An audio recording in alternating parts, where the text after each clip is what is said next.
the majority of people in the UK have a side hustle of some kind, shape, or form. And I think when you think about the last 2 years, cost of living crisis, you had the pandemic, being in a 9 to 5 doesn't seem enough anymore.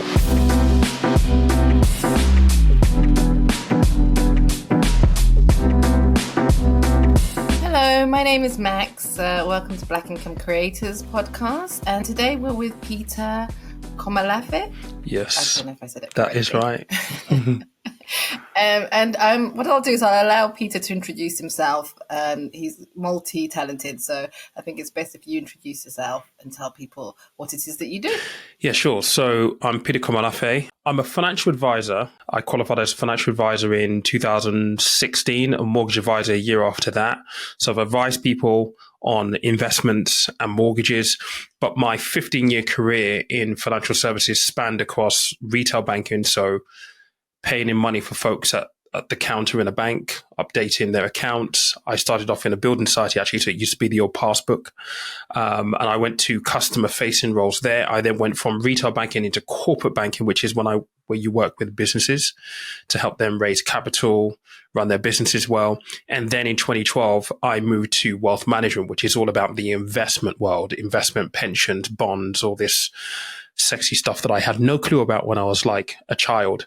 But I kind of departed from that in 2020 to create content, because through the 15 years, I realized there was a lot of stuff that I kind of knew through my job that I wished that someone had taught me when I was like 18, 19, 20. So I was figuring there must be a way for me to be able to share some of this knowledge. I'm kind of an influencer now. I don't like using that word. I think it cheapens the professional side of what I do. But yeah, I'm an influencer by modern standards. Is that a normal trajectory, sort of going from like retail banking into corporate banking and then into wealth management? I think that's quite unusual. If I'm honest, when I started in retail banking, I shouldn't have been there. I mean, I grew up not having any money, not being exposed to money. And actually, when I went for my first interview for a job in financial services, I was actually in debt. I owed the banks a lot of money that I'd absconded from. So me going there for an interview, I was forced. I had to, because I was on benefits, and they said, look, and if you don't go, we're going to take you off benefits. So I tried to sabotage it.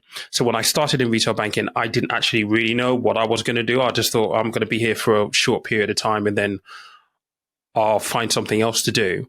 So the trajectory through financial services is quite large. There's so many kind of legs to what you can do. I think it is a little bit unusual to go from retail to corporate to wealth management, because oftentimes when you're in retail banking, you stay in retail banking. If you're in corporate banking, you stay in corporate banking. If you're in wealth management, well, then you stay in wealth management because you won't want to move. So I guess it is kind of an unorthodox trajectory through financial services to a certain extent. Yeah, I think it is quite unusual. And I mean, I've read 40%, I think 50% of the book, and I'm enjoying it. And I think there's something around, like you say, your journey, which is very, very unusual. So if you want to tell people a little bit about that, I know the sort of foster care to sort of coming back, going to Nigeria and then coming back story. But I think, like you say, that relationship with money or lack of money has really kind of, I think, centered a lot of your career to date. So if you could tell people a little bit. Yeah, sure. About so that. I'm like most kids who were born in the UK from Nigerian parents in the 70s/early 80s. It was very, very common back then for Nigerian kind of adults to come over to the UK. They'll come and study, they'll come and work. And what they would then do is obviously they send money home to build homes and look after family. So my parents were no different. My parents came over in 79 and they had 2 jobs each. They were each studying, and then they had me. And so I always said that I was a surprise because I don't think they were expecting to have me. But as was a custom back then, it was very, very normal for Nigerian couples who came over to basically put their kids out to foster care. They used to call it farming, and that's what happened to me. So they put an ad in the paper and they apply for families to look after their kids.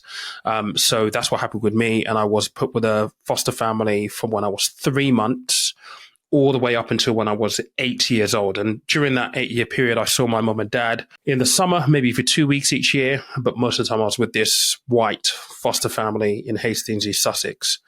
Fast forward to when I was, just about 8-ish roughly, my dad had gone back. Both parents actually gone back a couple of years earlier. I still had uncles here, and they bought me a ticket and said, well, why don't you come over for a 2-week holiday?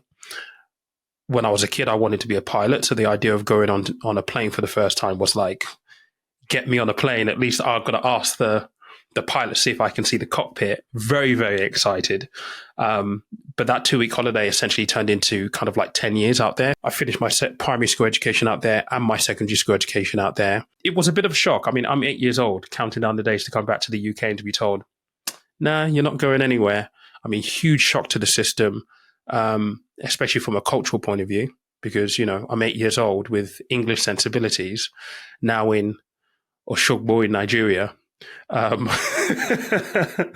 having to figure out where I fit within that cultural kind of like melting pot.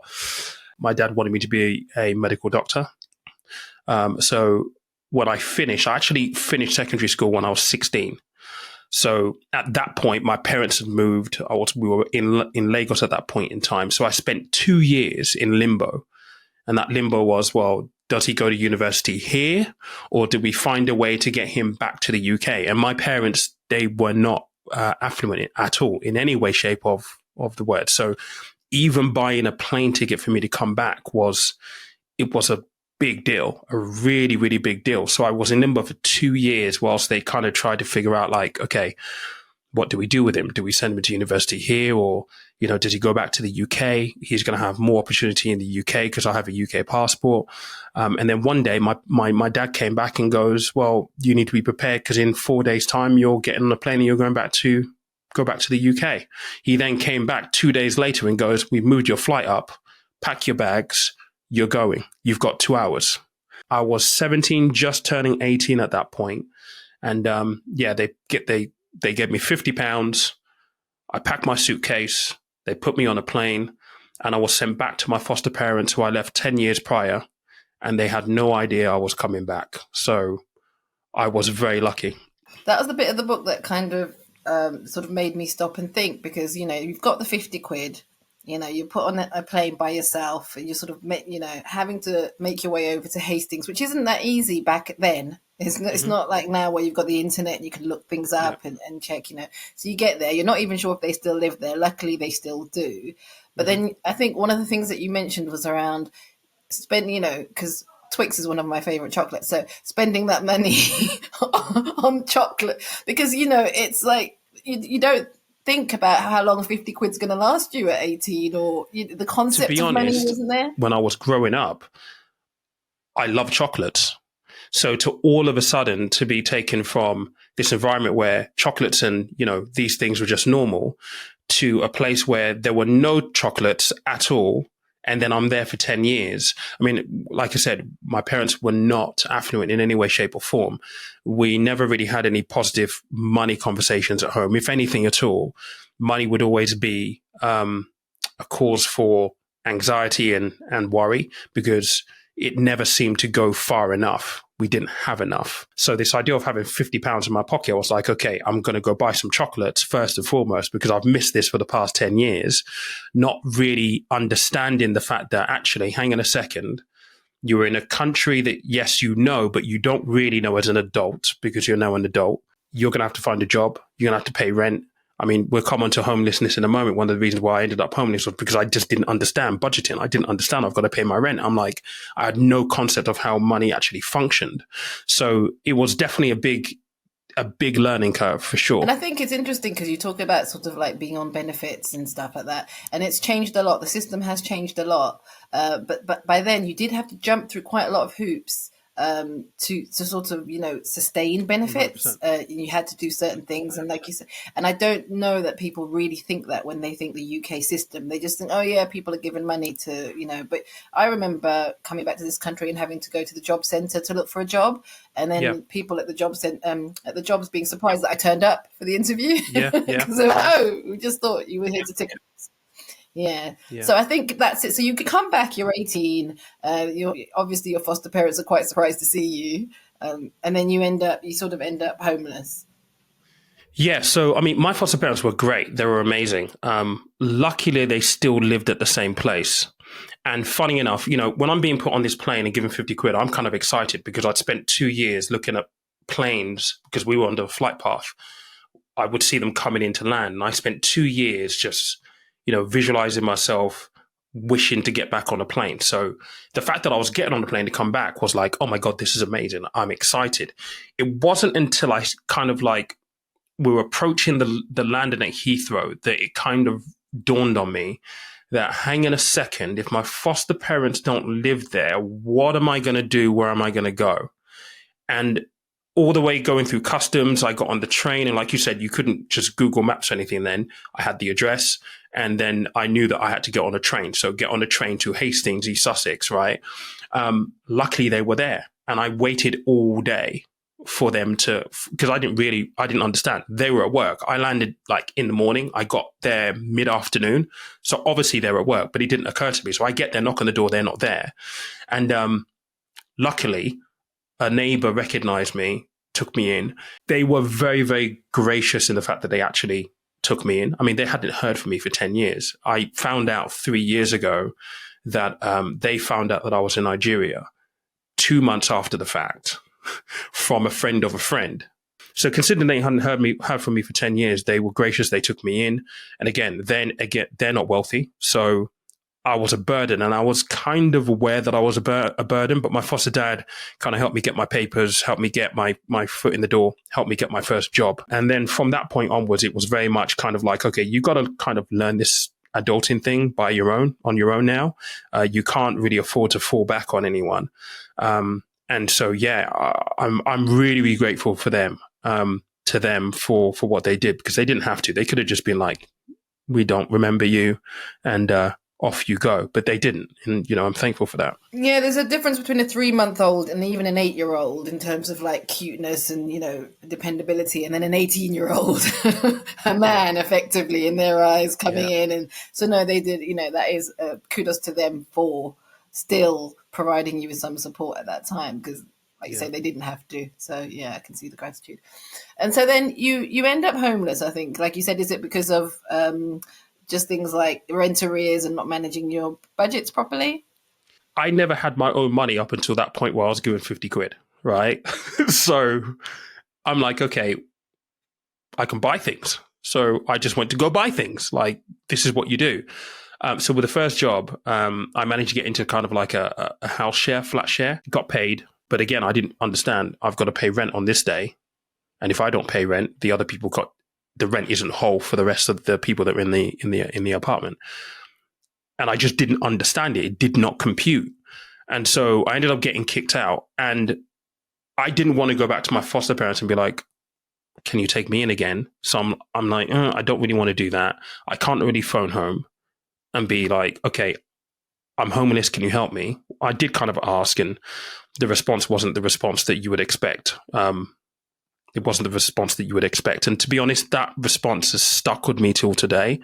But it wasn't helpful. And so you were kind of like, I was kind of like left, fend for yourself, figure it out yourself, off you go. And I was on the streets for probably about 3 weeks, almost a month. Hastings is a seaside town. It's cold in October down there compared to where I was coming from anyway. It's very, very, very cold.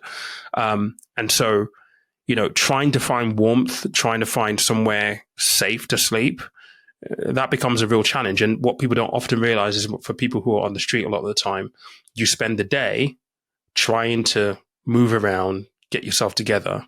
And then at night, because of the cold and because of the conditions, you don't actually get to sleep. So it's It's exhausting, fatigue, mental fatigue, physical fatigue. It's really, really, really, really difficult. And I was lucky to get out of that. It was just from a random act of kindness from a guy called Keith Dighton. They used to call him Keith Teeth. He saw me one day, one evening, sleeping under a table in the town centre, and he goes, like, dude, you can't stay here. Like, what are you doing? I'm like, well, if I had somewhere else to go, I would obviously be there, and he goes, look, you need to come with me. At least I can get you can sleep on the sofa. And I'm like, I'm not really too sure. But at that point, it was so cold. I was so desperate. I went with him, and luckily he put me up on his sofa the first night, and then put me into his family house for maybe like a week or two, bounced around a bit. And that was really my avenue to get off the streets. So that's quite deep, though. I think, one of the things that you mentioned is that when you phoned home, it wasn't the response you were expecting.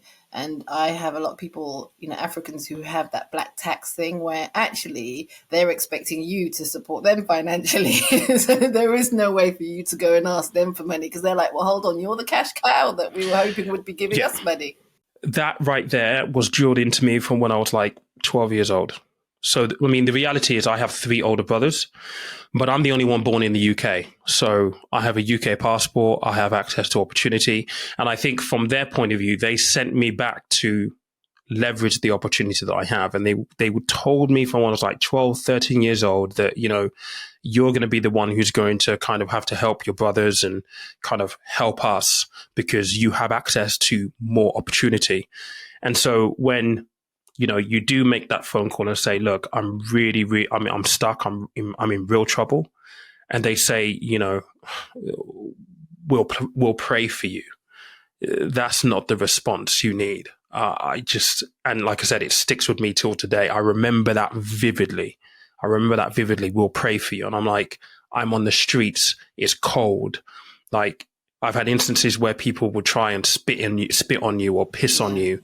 And it's like, that's not the response you need. We'll pray for you. It's just, yeah. And interestingly, in terms of your career, especially the beginning, those random acts of kindness seem to have, sort of like directed you. There was a woman, I think, who helped you get into the financial space quite early on. Everyone comes along for a reason. Important people come along for a reason. So, like I said, I was on benefits during that period of time. And the rule was, if I didn't go for this interview, because back then you had to prove that you were applying for X amount of jobs to be able to stay on benefits. And what you would do is you would have someone in the job center who would be kind of like your agent. So he said to me, we've got a number of jobs lined up for you. Here's a few. We think you'll be really, really good for this, this, and this. We've organized it. This is the interview day. You need to go. And if you don't go, you're going to come off benefits. And like I said, I owed money to these banks at this point. So I'm like, I've been absconding. I don't want to rock up and be like, hey, this is me, but I owe you money, by the way. But he goes, if you don't, we're going to take your benefits. So I reluctantly went and I tried to sabotage the interview as much as I possibly could. In opposed to, go into this interview professionally dressed as you would normally do, I turned up in jeans, leather jacket, and some trainers because I don't want to be here. You're not going to give me a job. I'm really not interested in working for you. I don't even want you to know because if by coincidence you're owned by a company that I owe money to, now you found me and I don't, I'm in a really difficult place. I'm struggling on my own. And the lady who interviewed me was a lady called Jenny Berry. And I'll never forget her. I mentioned her in the book, actually. She's got a credit in the book. And she was the one who interviewed me. And me being cold at the beginning, somehow she made me kind of like, she opened me up, she got me talking. And she goes at the end of the interview, my customers are going to love you. And I'm like, I don't know what you're on about. She goes, I'd love for you to start here. I think you'll be a really, really good fit. And I'm just like, oh, okay, cool, great, whatever. Thinking you'll do credit scores, you do all of your fit and proper tests, and you'll realize I'm poor with money. I can't be trusted. You won't give me the job.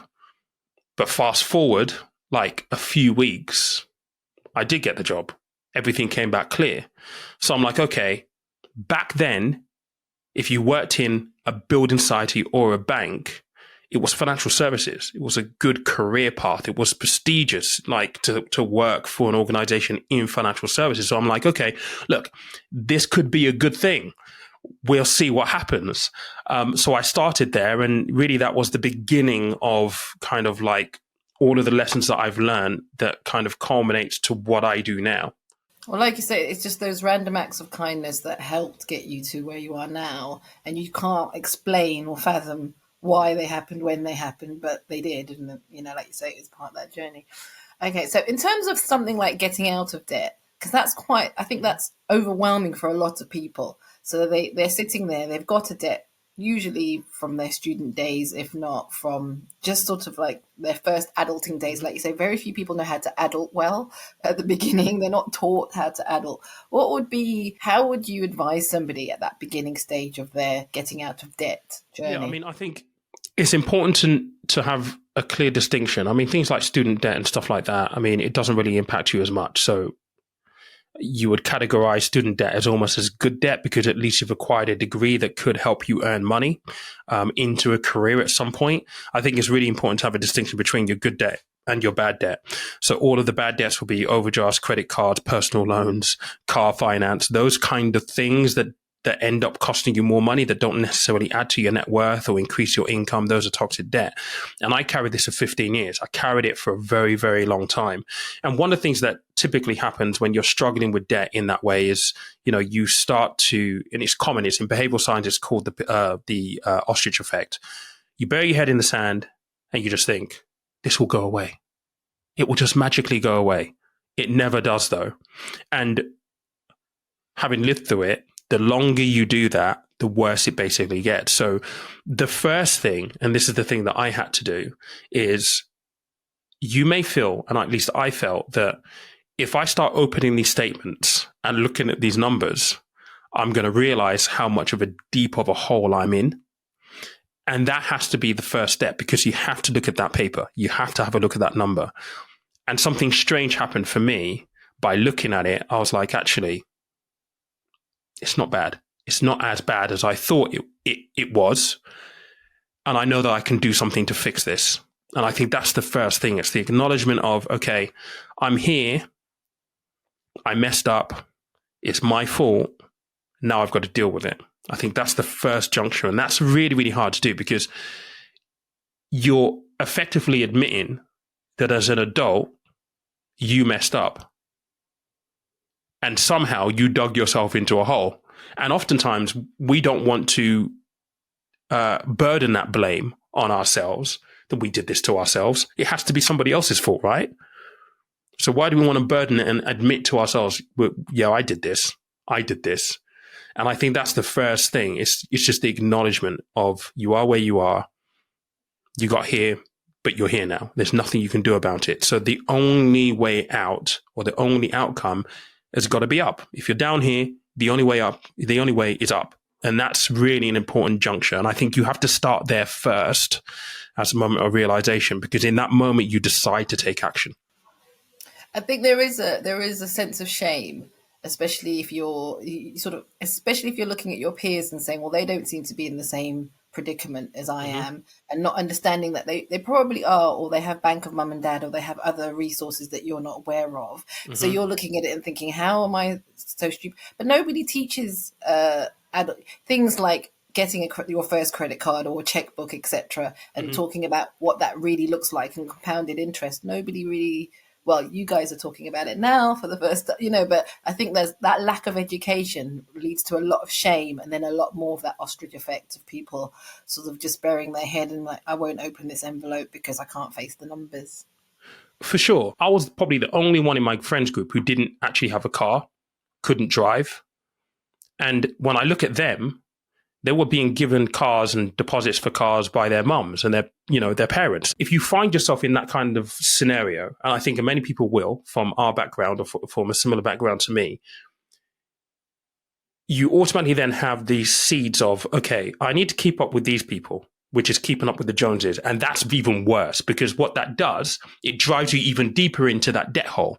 Because now you may have friends that have cars, or, when they go out on a weekend, they can afford to spend a little bit more money on drink and have a good time, or perceive what's to be a good time.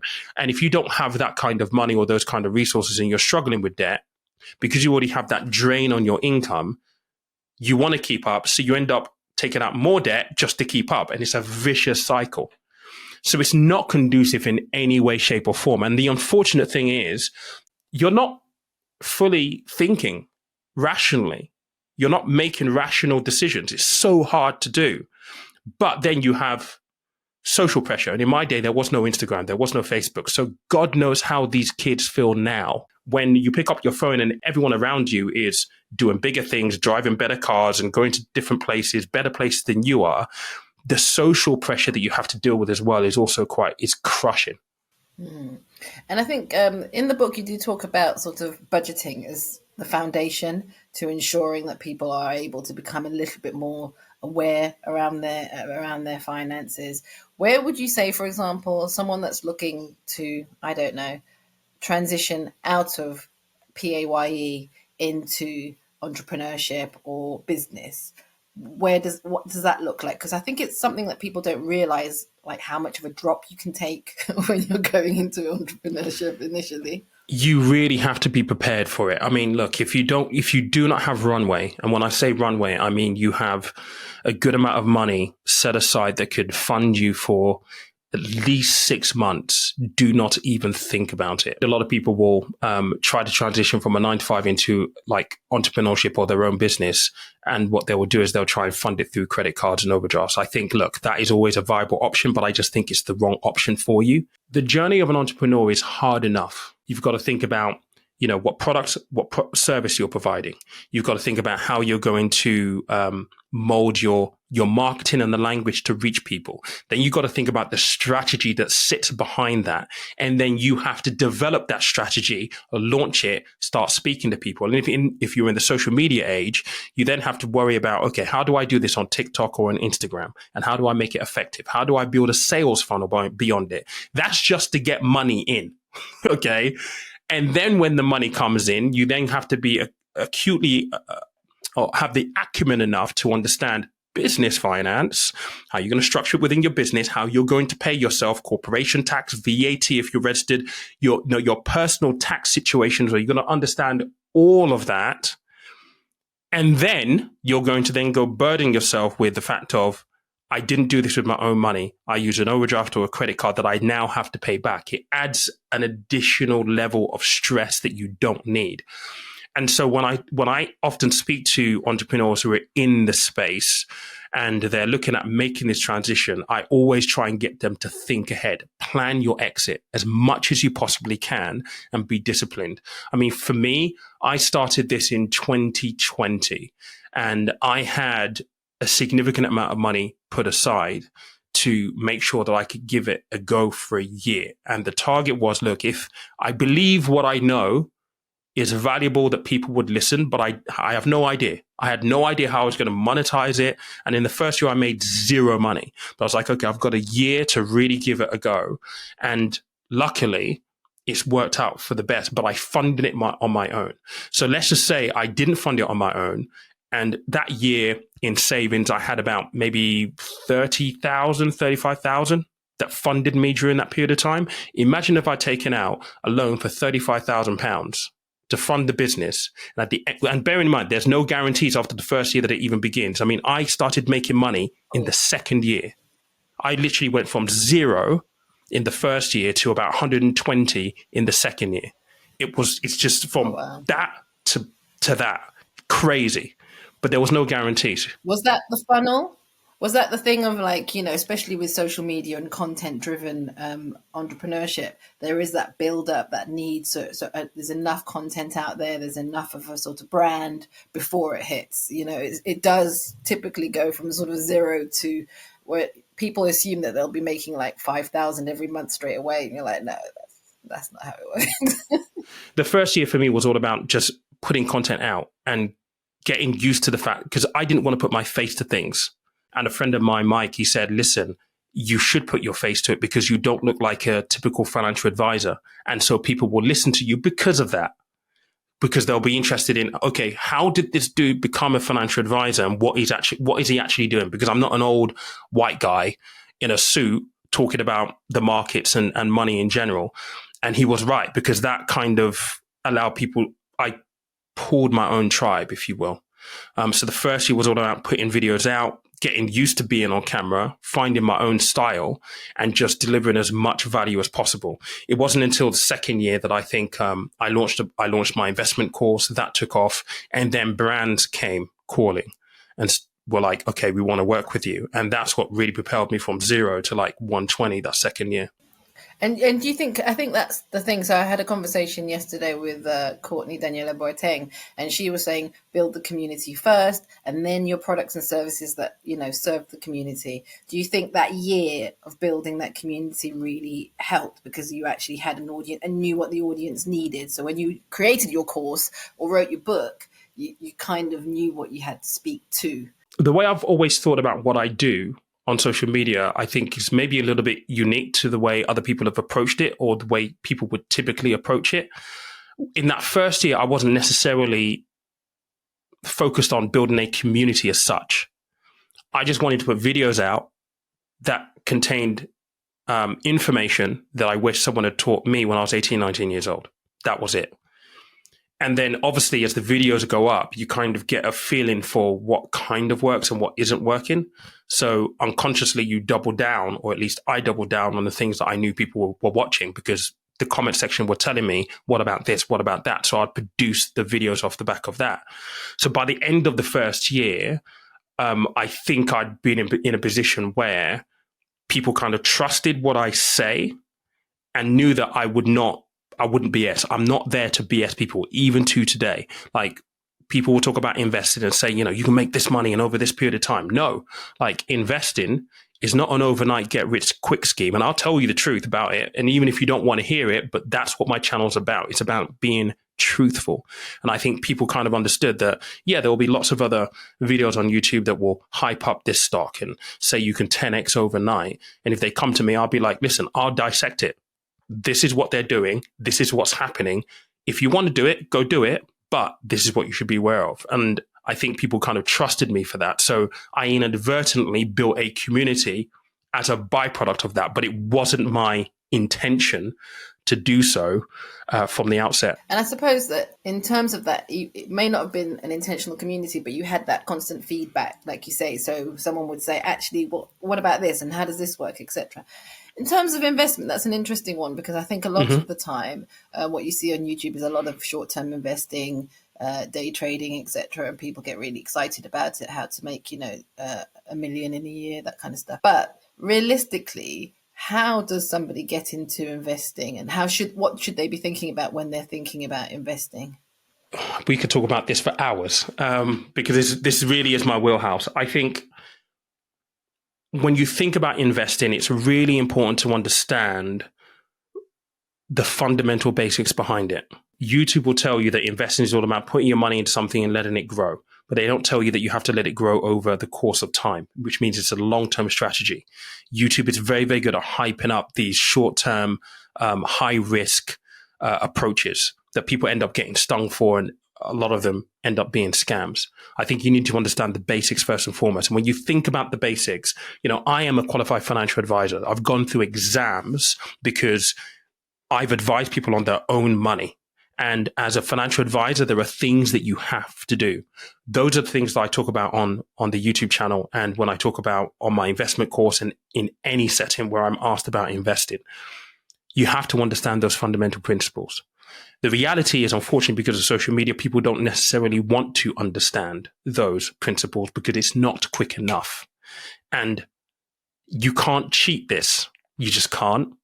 I just did a reel this afternoon just showing one of my portfolios. It's up about 36%. But if I wanted to, I could be like, listen, I did this in 3 months. I would be lying, though. It's up 36% in about 18 months, which is still a pretty good return. It's an awesome return. but it's taken time. And that doesn't mean that it's going to continue to be like that. So the fundamental principles really are tied into the fact that you have to understand what you're doing and why you're doing it, what investing is, how investments actually work. Why do you want to invest?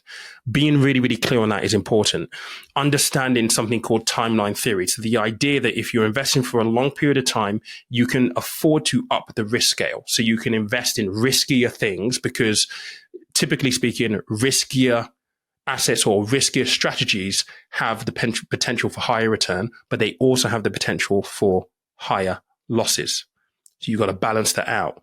But if you're on that timeline, the longer you've got, yes, you can go high risk. But if you're investing for a shorter period of time, then you need to manage your risk and reduce your risk as much as possible. I often get asked by people, I want to save for a deposit in a house. I want to invest money. You've got to be careful. Probably not. You need at least 5 years if you're investing. So if you're planning to, buy your home in 3 years, don't invest. Just don't do it. Because at the end of the day, the risk that you'll take when it comes to investing, bearing in mind there are no guarantees, is too high. And at the end of the day, if you really, really think about it, the prize is the house. The prize is not the investment returns you get or you could get. So why jeopardize one for the other that is an unknown, is an uncertain element? I think it's interesting that you say, so a lot of people, when they think about investment, they think stocks and shares, they think crypto, etc., or they think property. They don't think other businesses, as an example. Mm-hmm. They don't think about, even investing in themselves, sort of like, okay, if I do this financial advice course, mortgage broke, whatever, that's an investment which will then pay dividends because they don't think like that. They typically have the same sort of standard investment viewpoint. So I do worry, like you say, that thing of like, yeah, I want to invest to be able to buy a property. They don't invest in property to buy a property. They typically invest in stocks and shares thinking there'll be a return. It just doesn't work like that, unfortunately, for us. In terms of income creation, because I think that's where people are really sort of keen to use things like the social media, etc. What would be your advice on someone who's looking to income create online? Side hustles are all the rage right now. I think, I can't remember the stat that came out at the beginning of, was it last year or so, when they started talking about, no, this year, we're talking about taxing side hustles. The majority of people in the UK have a side hustle of some kind, shape or form. And I think when you think about the last 2 years, cost of living crisis, you had the pandemic, being in a 9 to 5 doesn't seem enough anymore. So having a side hustle is really, really important. And there are lots of things you can do. People will also talk about, Amazon FBA. People will talk about flipping properties and all this kind of stuff. What I think, this is my personal take on it, I've come across people where they've tried to do Amazon FBA and all manner kinds of side hustles while still maintaining their 9 to 5. So you find yourself in a position where you've got your core thing that you're doing that pays your bills, and then you're putting around on the satellites, Amazon FBA, and maybe 2-3 other side hustles. And what happens is, because this core thing, your 9 to 5 is your main thing where you're paying your bill, that is the main focus and source of stress.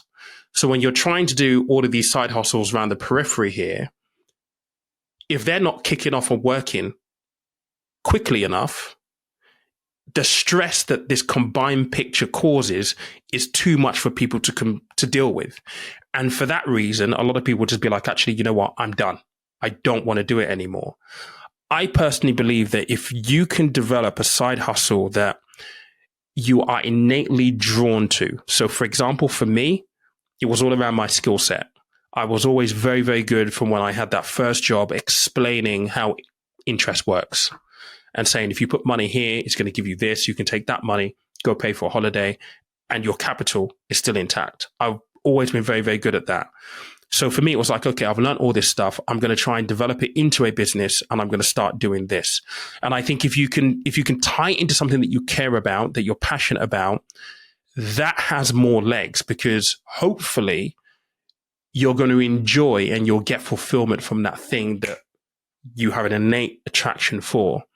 And if you can persevere, and perseverance is the biggest thing, those ones are more likely to turn into a full-fledged career / business that you can just say goodbye to your 9 to 5 for. And you can develop that knowing that you're going to get a sense of fulfillment and longevity out of it as well. And it's not just going to be something where there's an additional pressure that you don't necessarily enjoy. It was a means to an end, but you come out of your 9 to 5 because it's kind of work, but you've still got this thing that is really, really stressful to focus on. When you think about business, the first 3 years are the most risky years for a business. Year 1, you're building, you're just starting out, right? Year 2, right, you're probably a little bit more established than you are right now. You're refining and you're looking to generate income. Year 3, you're probably a little bit more stable. So you're at that point where you've got your feet on the table, you understand your product, your service, you've built a big, good base and a brand. 4th year, it's all about escalation and growth. Those first 3 years are so difficult. And I think perseverance in that first 3-year period is so crucial. I think a lot of what we've been talking about really is around the mindset, money mindset, business mindset, etc. And what you're talking about, perseverance, resilience, it's quite difficult, I think, for a lot of people to sort of switch their mindset from one of like, oh yeah, instant gratification, I can just put it on a credit card, whatever. And also, even in a business, most people don't give themselves 3 years, like you say, with any kind of business. They kind of think, okay, within 6 months, I'll be making as much as I made in my job beforehand, and I should be, off and away. So how would you suggest somebody work on that mindset? Because that's quite a sort of, doing the work is quite hard, I think, for a lot of people. Where would they start? It's important for you to be keyed into your why. What is your driving force? For me, there's been a couple of things. First and foremost, and even till today, my biggest fear is being homeless and being broke again, because I never want to go back there. And I'm quite a long way from that, but it's still there in the back of my mind.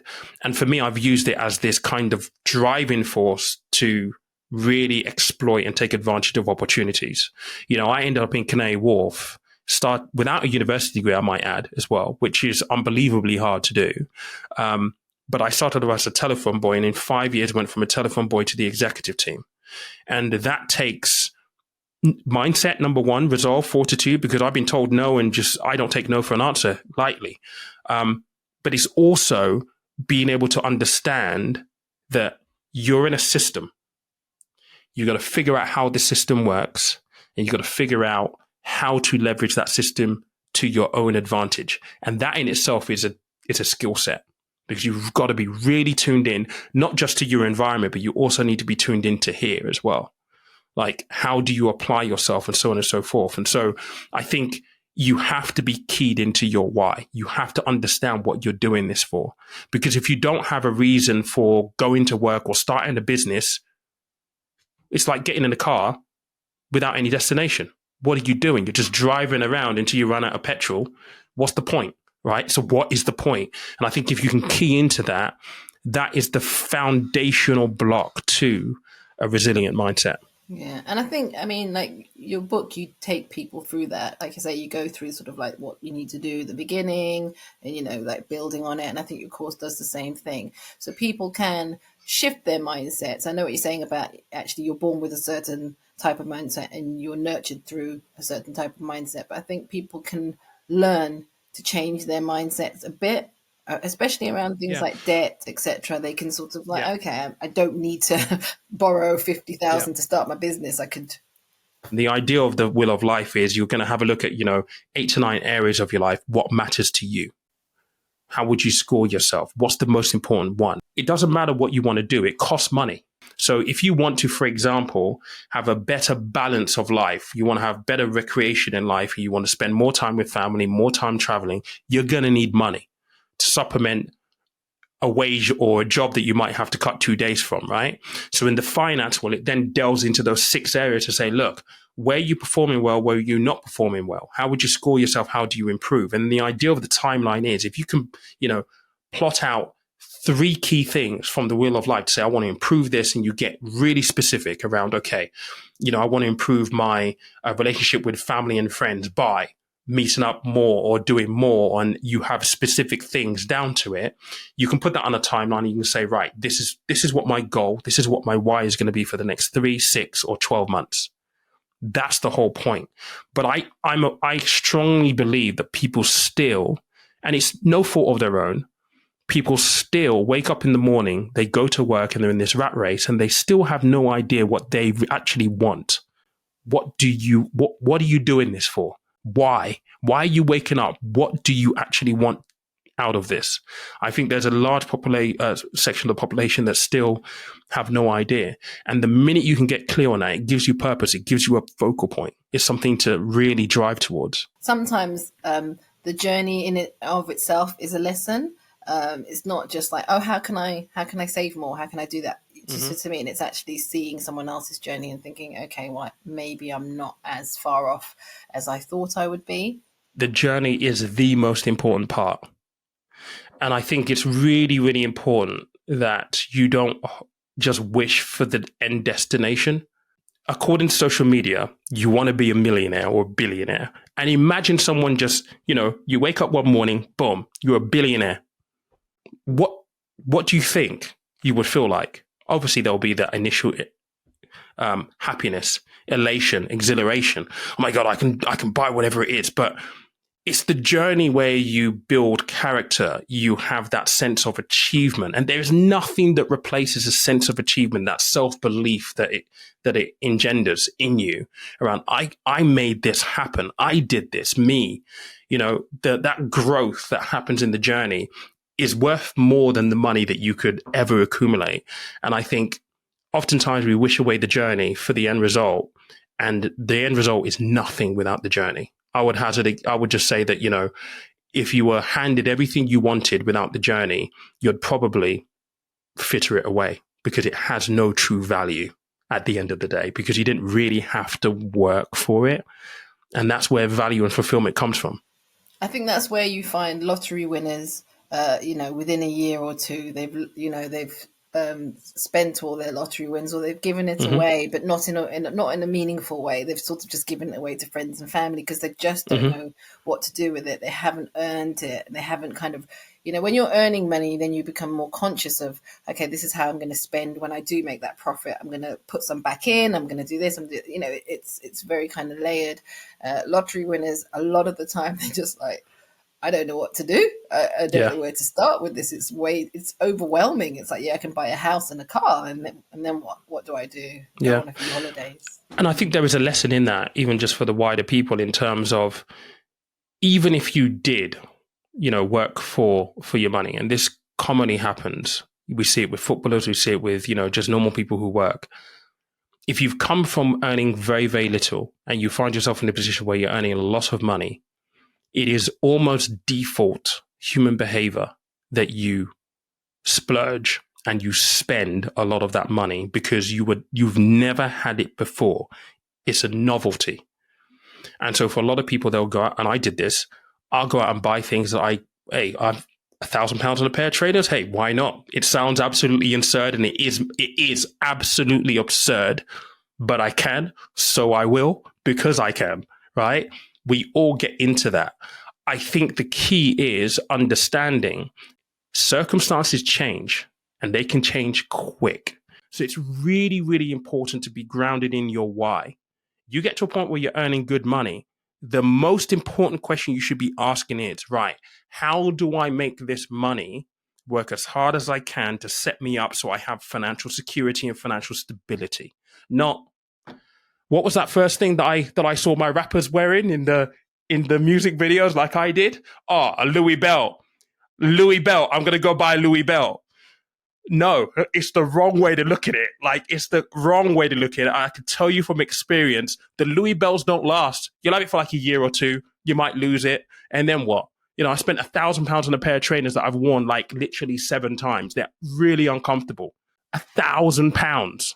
I could have invested that money and had that money 10x by now. But I spent it on a pair of trainers that I've worn less than 10 times. It's mad. At the time, it felt good. I mean, it was an ego purchase. It was like, okay, I'm in Selfridges. I can buy this. And, this is the stupid thing. And again, men fall into this trap all the time. The girl who was the cashier was pretty good looking. So I want to be a big hunter. Like, I could afford these. Why not? It's so stupid. It is so, so stupid. And men do this all the time. This is where, obviously, lessons are important. Sometimes you got to live it to learn the lesson. But I share these stories because, like, if you're 19, 20, 25, earning good money, please learn from my mistake. Don't go and do it. Please just don't. Just, invest the money. I spent £10,000 to buy a Tesla, years ago, right? And this car, the car payments were more than my mortgage at the time. They were 800 something pounds, 860 something pounds, right? If I went and bought Tesla stock that same year, that 10 grand would be worth something like 110,000 pounds. But I bought it because, hey, I'm the first person with a Tesla where we live. and for the first year or two, it was great because I'm the only Tesla in the town. People used to stop me and be like, what's this? And when I had the car washed, people would come up and be like, what's going on? It hasn't got any engine in the front. I'm feeling like the big man, but I'm paying £867 per month for this car. And I parted with £10,000. It would be £120,000 or something like that. It's absolutely crazy. Like, why do we do these things? If I had the mindset that I have now, I would have maybe not bought, I would have still bought a nice car, but maybe not as expensive. But I definitely would have invested a portion of that money into the markets and have that money grow and actually work a bit harder for me. I don't believe in frugal living. I don't do it. I enjoy nice things. I buy nice things. But you have to make financial decisions with balance and in consideration of, like, what's the plan? Like, does this align with my plans? Can I afford to do this considering my plans? Yes or no? Do you feel that then, so for example, you have that mindset, having people around you, whether they be your partner or friends or family with a similar mindset helps? Because otherwise it's very, very easy if you're all kind of car people to sort of like compete with your friends or your partner. You have to have your anchor. And to be honest, my missus, she's never had a credit card in her life. She doesn't like debt or anything like that. So she's like, hang on a second. So what are you doing? And then she starts questioning. I'm like, actually, and as a man, I'm like, I don't want to listen, but I'm like, deep down, I know she's right. So I'm like, okay, maybe I need to kind of tweak this. And to be honest, she's been she is my anchor in terms of, like, sometimes I see nice things and I'm like, oh my God, I want to go buy it. And she's like, do you really want to buy it, or you just being an idiot? And then I think about it. I'm like, actually, I am being an idiot because I don't really need that thing. It's nice to have someone to sense check you. Can I just ask, when you met your wife, how early into the relationship did you have the money conversation, like to figure out like values around money? How soon into dating would you say that conversation? I met her in 2014. I was in Canary Wharf at the time, and I wasn't yet promoted. I was still on the desk at that point. I lived in London. She lived in Manchester. And she knew very early on that because I said to her, I said, look, I can't really afford for you to come down this weekend. So she knew that I wasn't really earning that well at that point. And she kind of knew very, very early on that I wasn't great. But we have money conversations all the time, just making sure that from a financial point of view, we're kind of comfortable and we've got security. But those conversations when we first met probably happened in the first 2 months, 3 months. Okay, so quite early on then. Yeah. No, I think that is important. I spend a lot of time on social media. So I'm aware of the dating culture these days. Of money seems to be this real hot topic right now. If this person doesn't earn this or that person doesn't earn that, it's not worth your time. I think it is important to understand how much somebody earns. But I feel that narrative doesn't necessarily give you the full picture. I would rather date someone who doesn't earn a lot of money, but has healthy financial habits beside it. I posted a question, and this is maybe one for the listeners to this. Would you marry someone who's in £50,000 worth of toxic debt? Credit cards, overdrafts, personal loans. Would you commit your future? Now, there is an element of if you earn well, you can pay that off, but you can earn well and still be in that kind of debt. And I've met a lot of people who are because they don't have the right financial habits. So when you're dating, yes, How much you earn is important. But what are the financial habits? Is this person just irresponsible when it comes to finances? Because if they have £50,000 worth of debt, would you really marry that person, bearing in mind that you need to build a life together? I wouldn't personally, because once you commit to each other, that is going to be a huge barrier to you building financial security. If you want to get a mortgage, that's going to be a significant stumbling block. And more interesting to me is, how did you get there? Was it poor spending habits? Was it just being irresponsible? Because that's the bigger issue. You can eradicate the debt, but you could be back there very quickly. And I have a friend who's kind of like that. He's just really bad with money. He's just got the wrong habits and the wrong things that he does. He can't seem to help himself. And so I think, you have to be really, really mindful about those kind of things. And in particular, when you're trying to pick a partner, those conversations really, really matter. I think that's where a lot of people, especially in the Black community, because it is a keeping up with the Joneses thing. It's like you're turning up to church and everybody's turning up in a nicer car than you are. So then it becomes competitive, etc. And like I said to you about when you were young, you don't know who's been sponsored by somebody else. Someone else might have just had a really nice inheritance, so they don't have a car payment, they don't have that debt, or they're sinking in debt, but we don't see it. We just see the shiny car and the thing. So I think it is really important to surround yourself with like-minded people, or an anchor. This is a really important saying. Money impresses the poor. Hard work impresses people who are rich or wealthy or well-to-do. And I think as a culture, we fall into this trap of, we would rather look good than have our house in order. But which one's more important? Your house is where you lay your head. So have some security at home, because that's really where the true value is at. And that goes for, your financial landscape. Don't go and buy a Rolex just because, hey, I can go buy a Rolex, but you have no money in the bank, or it's been financed in some way, shape or form. Makes no sense. Get yourself some security, have a good savings pot, have 5, 10, 15 grand in a savings account, right? Have that. Because when you have that, you start to make not just financial decisions, life decisions from a completely different space. How many people are in a situation where they're in a 9-to-5 and they hate it? They hate their boss, they hate their colleague, they hate their commute, they hate absolutely everything about it.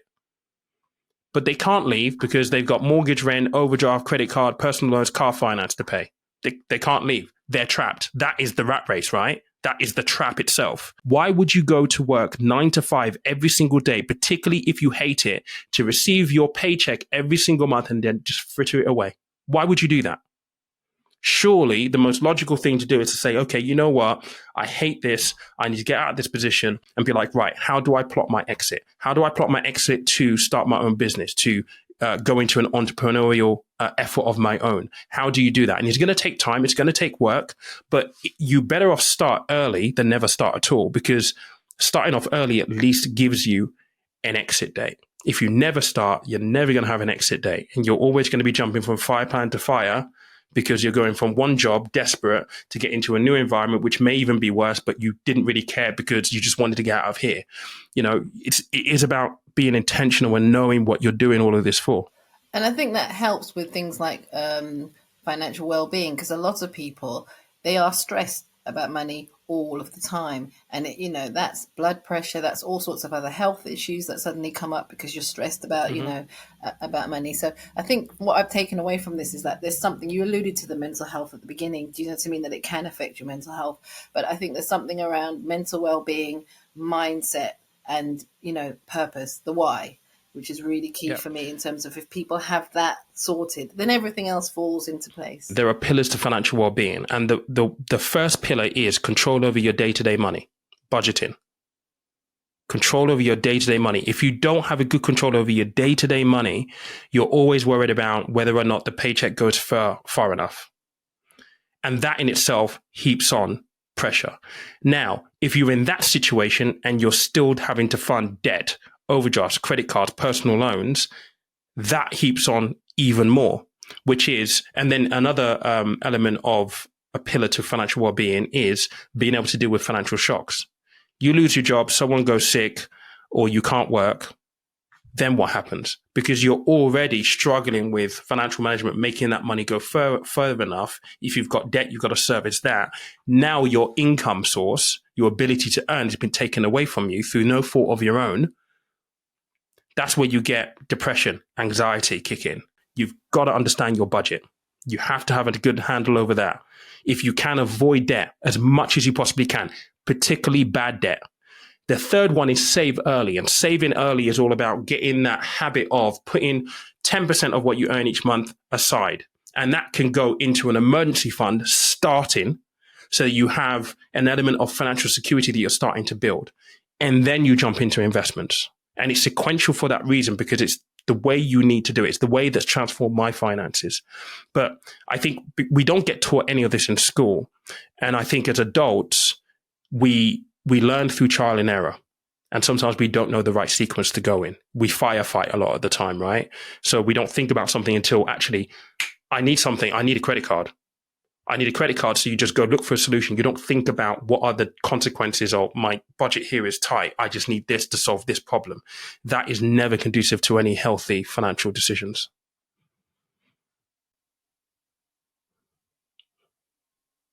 Yeah. Yeah. I mean, I take myself as an example here. Used to have a lot of debt, cleared it all. I have zero debt now apart from my mortgage. That's it. The thought of just like me spending money on a credit card terrifies me. I use cash. I have a massive emergency fund, more than I should really have. But that's my money where I'm like, if I want something, I'll buy it from there.